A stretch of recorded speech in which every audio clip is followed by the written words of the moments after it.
こんにちは、モネです。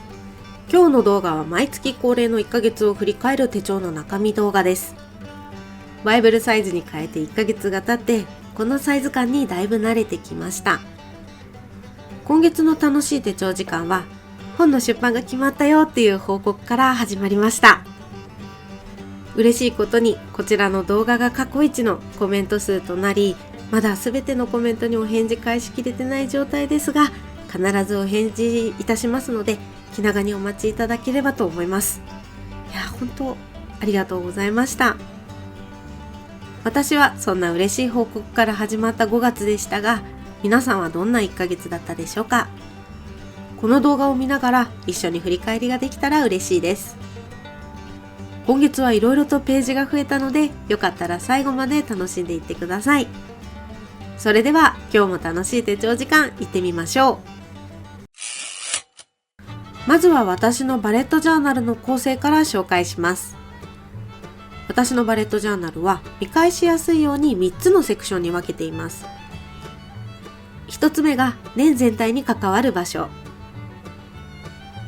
で、2つ目がマンスリーログ。そして3つ目がコレクションページです。で、この3つに分けてて、ページ番号をつけやすいように年全体とマンスリーログの前、それとコレクションページの前の2箇所にインデックスページを挟んでいます。そしてマンスリーログは可愛くしたい気持ちは山々なんですが、デコよりも書く方に時間を使いたいのでテンプレート化しています。今月は珍しく年全体のところに新しく家計簿が追加されました。実は1月からチャレンジしてたんですけど、大学生ぶりの家計簿だったっていうこともあって、なかなかいい形が見つからず試行錯誤していました。私の働き方がフリーランスなんですけど、確定申告っていうものがあります。なので私のお金管理は基本的に会計ソフトのマネーフォワードっていうアプリを使ってます。マネーフォワードは売上だったりとか、事業で使った経費とか、事業のお金の流れがメインなので、プライベートな生活の方のお金の流れは、事業主貸しっていう項目で一括りになっちゃってるんですよね。1ヶ月に使った生活費ってくくりではどのくらい使ったかは認識してるんですけど、食費で今月いくら使ったとか、光熱費はいくらだったとか、洋服にどれぐらいお金を使ったとか、細かくは管理できていませんでした。もう本当にね、生活費すべてまとめていくらって感じでした。こうなるとね、節約のしようもないし、自分がどこで無駄遣いをしているのか分からずだったので、全然お金の管理ができていませんでした。ということで、手帳では事業とは関係ない生活の部分を見えるようにして、自分の無駄遣いポイントだったりとか貯金をしっかりできるようにするためにリフィルを作りました。いろいろ各項目が増えるのもちょっと管理が大変そうなので、1ヶ月を裏表の1枚で管理するようにしました。項目は収入、固定の支出で、その月のイベントと変動する支出で、収入から支出を引いての残高、その中から貯金にいくら回すか、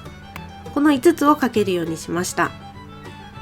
そして今回私が家計簿をつける目的は無駄遣いをなくすことと貯金を意識したかったので、折りたたみリフィルも一緒に作ってみました。表に1年間の目標を達成するための計画で、最後に1年間の結果を残せるように。そして裏には1ヶ月の数値をグラフ化できるところと、数値を一覧で書いておけるところで、簡単な振り返りを書けるようにしています。家計簿はリクエストの多かったリフィルでもあったので、こちらのリフィルはダウンロード版も物販も両方ネットショップにあるので、よかったら覗いてみてください。ここからはマンスリーログ。5月の表紙は絵の具でした。表紙代わりのカレンダーの前にはトレペを挟むようにしています。いつも使っている紙と違う紙が1枚入るだけで、肌触りじゃないか指触りにこう変化が出てめくるのが楽しくなります。そんなトレペンの中拍子の動画はこちらの動画で紹介してます。よかったら見てみてください。そしてカレンダーページはこんな感じ。このページでいつも活躍しているのが MT の細マステとキッタとでペインタブルスタンプ。 MT の細マステは整理期間に貼ってて、でキッタは自分の決めたことの目印に貼って、でペインタブルスタンプは飾りに使っています。ペインタブルスタンプはあまり主張が激しくないので、細かいカレンダーページでも使い勝手がすごくいいです。ペインタブルスタンプについてもっと詳しく知りたい人はこちらの動画をご覧ください。使用例から買う前に気をつけておいた方がいいポイントなどをたっぷり紹介しています。で、この動画のコメントでインクはつけっぱなしでいいのかとか、外さないと可愛い茶はないかとかっていう質問があったので、直接デザインフィルさんに聞いてみました。機能上インクパッドをつけっぱなしでもすぐにインクが乾いてしまうということはありませんが、商品を長く大切に使っていただきたいため、できるだけ取り外して保管していただくことをお勧めします。また印面と接触している部分に関して長くそのままにしているとインクパッドに跡がつく可能性があります。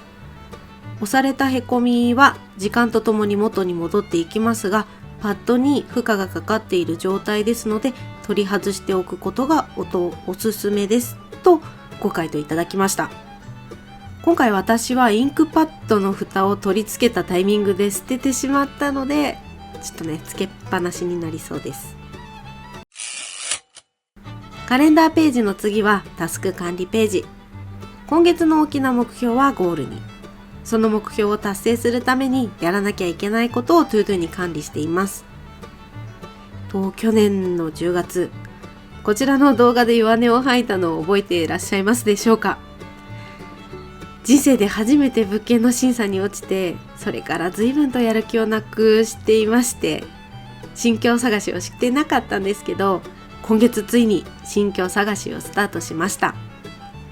今回はね、やる気をなくさないようにしたいです。お次は折りたたみリフィル。折りたたみリフィルは A4 の紙を縦 170mm、横 265mm にカットして三つ折りにして使ってます。表がガントチャートで、並行している予定を一括で管理してます。そして裏が1日行動記録表と日々のトラッカー的なものをまとめています。1日行動記録表を英語サイズの時はマステを使ってたんですが、マーカーにしてからすごく時短になりました。ちょっとね、マーカーにすごい苦手意識があったので、逃げてないで早くマーカーに切り替えておけばよかったと思ってます。今までマイルドライナーがグレーばっかり使っていて、せっかくセットで買ったのに他の色を全然使ってあげられなかったんですが、今ではグレー以外の色も活躍してくれています。いやね、買った文房具を無駄にしなくて本当に良かったです。ここからはダイアリーページ。毎日日記書くのは私にはプレッシャーなので、特別な日だけ日記を書くようにしています。ここからはコレクションページ。今月はお久しぶりにコレクションページが増えました。まずは手帳会議のページ。2021年下半期使っていく手帳やノートをまとめました。最近このタイトルを固定して中の紙をサイズ違いにするこの作りがお気に入りです。ウィッシュリストやバケットリストで初めて取り入れたらめっちゃ見やすいページになったのでハマってます。2021年下半期の手帳会議が気になる人はこちらの動画を見てみてください。このページを作っている様子も出てきます。そしてマンスリーログのところでお話ししたお引越しについてのページです。去年は中止にしてしまったので活用できなかったお引越しリストを引っ張ってきました。表面は引っ越し完了までにやらなきゃいけないことを一覧でまとめておいて忘れないようにしてあって、裏面に彼との物件の条件のすり合わせとかどのくらいお金がかかりそうかとか、そして引っ越ししてからの買い替えリストとかを作りました。やっぱね、引っ越しってお金かかりますね。そして今月はまたゲームを優先してしまって映画を見れませんでした。最後に見たのが3月のラーヤと竜の王国なので、もう2ヶ月ぐらい見てないですね。6月は映画見たいな。こうやって記録に残しておくと、改めて自分がやりたいこととか見えてくるので重宝してます。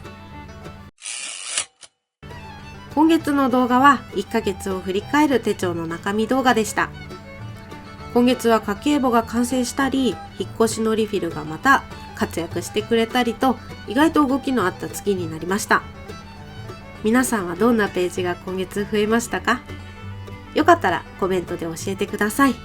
ということで、今日も最後までお付き合いありがとうございました。今日の動画が参考になったよって方や、楽しかったよ、応援してるよなんていう方は、ぜひグッドボタン、チャンネル登録をお願いします。